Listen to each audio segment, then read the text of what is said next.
ஜெய ஜெய சங்கர ஹர ஹர சங்கர மகாபெரிவா சரணம். அனைவருக்குமே வணக்கம். நாளை ஜூன் 4 பிரதோஷம், அது மட்டுமல்லாமல் சிவராத்திரி. இந்த 2 நாட்களும் சேர்ந்து வருகின்ற நாளில் நாம் இந்த 5 பொருள்களை சிவனுக்கு நம்ம படையிலாக படைத்து வழிபட வேண்டுமோம். நாம் நமது வீட்டில் சிவனை முழு மனதுடன் நினைத்து வீடு முழுவதையும் முடிந்தால் அலசி கொள்ள வேண்டுமோம். அலசி விட்டு மாலை 3 மணி அல்லது 4:30 மணியிலிருந்து இரவு 7:30 மணிக்குள் இந்த ஒரு பரிகாரத்தை நாம் செய்தோம் என்றால் இதனால் மிகப்பெரிய அளவில் நமக்கு நன்மைகளானது நடக்குமாம். சிவனுக்குரிய இந்த 5 பொருட்களை நம்ம படையிலாக நைவேத்தியமாக வைக்க வேண்டுமாம். இந்த 5 பொருட்களும் சிவனுக்கு உரிய பொருட்கள். அதையும் நம்ம இந்த சிவராத்திரியும் பிரதோஷமும் சேர்ந்து வருகின்ற இந்த நாளில் வைத்து நம்ம படைத்தோம் என்றால் சிவனின் ஆசி நமக்கு முழுமையாக கிடைக்குமாம். நம்முடைய விருப்பங்கள் எதுவாக இருந்தாலும் அதை கண்டிப்பாக சிவபெருமான் நிறைவேற்றி வைப்பாராம். எனவே தவறாமல் நீங்களும் இந்த ஒரே ஒரு வழிபாட்டை மட்டும் இந்த ஒரு நாளில் செய்து பாருங்கள்.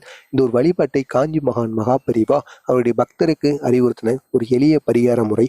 எப்பொழுதெல்லாம் மாதம் எப்பொழுதெல்லாம் பிரதோஷம் வருகின்றதோ அப்பொழுதெல்லாம் நம்ம இந்த ஒரு படையலை நம்ம சிவனுக்கு படைத்தரணுமா. நம்ம வீட்டிலேயோ அல்லது அருகில் இருக்க சிவன் கோவிலாவது நம்ம படைக்கலாம். நம்முடைய வீட்டில் படைத்தலை போதுமானது என்பது போல அவர் கூறியிருக்கிறார். அந்த 5 பொருட்கள் என்னென்ன பொருட்கள் என்று காண்பதற்கு முன்பாக மறக்காம நம்ம சேனலுக்கு நீங்கள் புதிய பார்வையாளராக இருந்தீர்கள் என்றால் மறக்காம நம்ம சேனலை சப்ஸ்கிரைப் பண்ணி வைத்துக் கொள்ளுங்கள்.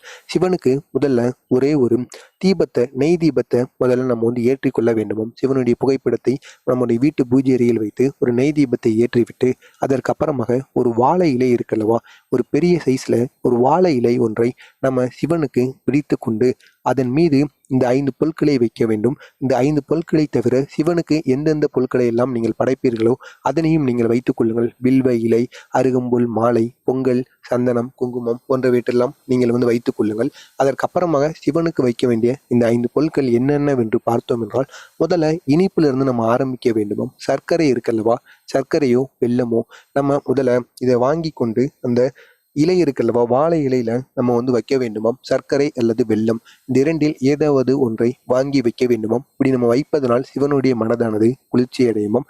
இரண்டாவதாக பன்னீரை வாங்கி நம்ம சிவனுக்கு படையலாக அளிக்க வேண்டும். 3வது பொருளாக சந்தனம், 4வது பொருளாக பசுனை, 5வது பொருளாக தயிர். முடிந்தால் இதனுடன் சேர்த்து ஒரே ஒரு தும்பை பூ இருந்தாலும் போதுமானது.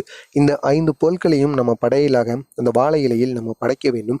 படைத்துவிட்டு சிவனுக்குரிய நாமங்களை கூறிவிட்டு சிவனிடம் நம்முடைய ஆசைகள் விருப்பங்கள் எதை கேட்டாலும் சிவன் கட்டாயம் நடத்தி கொடுப்பாராம். எனவே சிவனுக்குரிய 5 பொருட்களையும் நம்ம படைத்து விட்டோம். இதற்கப்புறமா நம்முடைய விருப்பங்களை கண்டிப்பாக சிவன் நடத்தி வைப்பாராம். எனவே தவறாமல் இந்த 5 பொருட்களை மட்டும் படைத்து வைத்து சிவனை வழிபடுங்கள். நீங்கள் எப்படியெல்லாம் வழிபடுவீர்களோ இந்த 5 பொருட்களை வைத்து அதற்கப்புறமாக உங்களுடைய வழிபாடை தொடங்குங்கள். இதனால் மிக பெரிய அளவில் உங்களுக்கு நன்மைகளானது நடக்கும். மறக்காம நம்ம சேனலுக்கு நீங்கள் புதிய பார்வையாளராக இருந்தீர்கள் என்றால் மறக்காம நம்ம சேனலை